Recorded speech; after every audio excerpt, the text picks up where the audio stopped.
आज हम बात करेंगे भारतीय सेना के उस हथियार की जो आने वाले समय में टैंक का सबसे बड़ा दुश्मन बनने वाला है। हिंदुस्तान एरोनॉटिक्स लिमिटेड यानी एचएएल का बनाया हुआ लाइट कॉम्बैट हेलीकॉप्टर प्रचंड। हाल ही में खबर आई है कि प्रचंड के हथियार इंटीग्रेशन का दूसरा चरण शुरू हो चुका है और इस बार इसमें देश में ही बनी एंटी टैंक गाइडेड मिसाइलें यानी हेलेना और ध्रुवास्त्र लगाई जाएंगी। अब जरा सोचिए, एक ऐसा हेलीकॉप्टर जो पहले से ही 20 mm की तोप, 70 mm रॉकेट्स और एयर टू एयर मिसाइलों से लैस है, अगर उसे अब टैंक उड़ाने की ताकत भी मिल जाए तो उसकी मारक क्षमता कितनी ज्यादा बढ़ जाएगी। यही कारण है कि प्रचंड का यह अपग्रेड बेहद खास माना जा रहा है। प्रचंड को 3 अक्टूबर 2022 को इंडियन एयरफोर्स और आर्मी एविएशन कॉर्प्स में शामिल किया गया था। इसके आने के बाद पहली बार भारत के पास एक ऐसा हेलीकॉप्टर हुआ जो पूरी तरह से स्वदेशी है और खास तौर पर हाई एल्टीट्यूड यानी ऊंचाई वाले इलाकों के लिए बनाया गया है। सियाचिन और लद्दाख की बर्फीली ऊंचाइयों पर प्रचंड ने पहले ही अपना दम दिखा दिया है, लेकिन अब जब इसे एंटी टैंक गाइडेड मिसाइल मिलेगी तो ये एक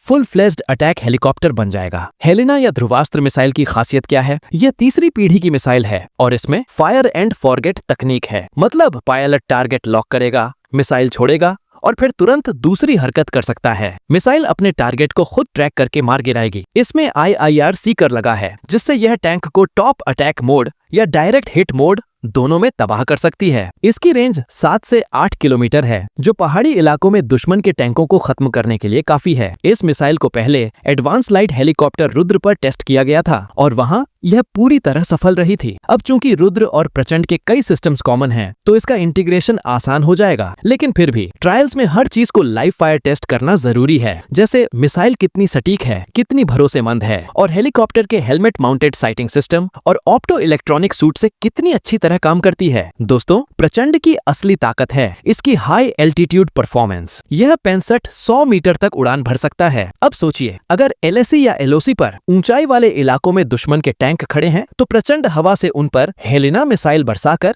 उन्हें पलक झपकते उड़ाएगा। यही वजह है कि यह अपग्रेड सिर्फ एक टेक्निकल एडवांसमेंट नहीं है, बल्कि भारत के लिए स्ट्रेटेजिक एडवांटेज भी है। फिलहाल प्रचंड के पास 20 mm की तोप है, 70 mm रॉकेट्स हैं और फ्रांस की बनी मिस्ट्रल टू एयर मिसाइल भी इसमें है। लेकिन एक अटैक हेलीकॉप्टर की पहचान तभी होती है जब उसके पास मजबूत एंटी टैंक क्षमता हो। हेलेना और ध्रुवास्त्र के आने से अब यह कमी पूरी तरह खत्म हो जाएगी। सरकार ने पहले ही 156 प्रचंड हेलीकॉप्टर खरीदने की मंजूरी दी है। इनमें से 90 आर्मी को और 66 एयरफोर्स को मिलेंगे। मार्च 2028 से इनकी डिलीवरी शुरू होगी। इससे पहले 15 लिमिटेड सीरीज प्रोडक्शन वाले प्रचंड पहले ही सेना में शामिल किए जा चुके हैं और इन्हें लद्दाख और नॉर्थ ईस्ट के मिसामारी जैसे इलाकों में तैनात भी कर दिया गया है। इस दूसरे फेज के इंटीग्रेशन में लगभग 3 साल लगेंगे। वजह यह है कि नए हथियार को हेलीकॉप्टर में फिट करना सिर्फ जोड़ने का काम नहीं है, बल्कि इसे हर हालत में टेस्ट करना पड़ता है। मिसाइल और हेलीकॉप्टर के सिस्टम का तालमेल, अवियोनिक्स का सिंक्रोनाइजेशन और ऊंचाई वाले इलाकों में परफॉर्मेंस, सब कुछ परखा जाएगा। हाल का rotary wing research and design centre और DRDO मिलकर इस पूरे प्रोजेक्ट को आगे बढ़ा रहे हैं। आगे चलकर प्रचंड में 20 किलोमीटर रेंज वाली सैंट मिसाइल भी लगाने की योजना है, जो अब भी डेवलपमेंट स्टेज में है। अगर ये हो गया तो प्रचंड दुनिया के सबसे एडवांस अटैक हेलीकॉप्टरों में शुमार हो जाएगा। तो ये है भारत का प्रचंड, जो आने वाले समय में हमारी सीमाओं पर टैंकों का सबसे बड़ा दुश्मन साबित होगा। ये सिर्फ एक हेलीकॉप्टर नहीं, बल्कि भारत की आत्मनिर्भरता और मेक इन इंडिया की सबसे बड़ी जीत है।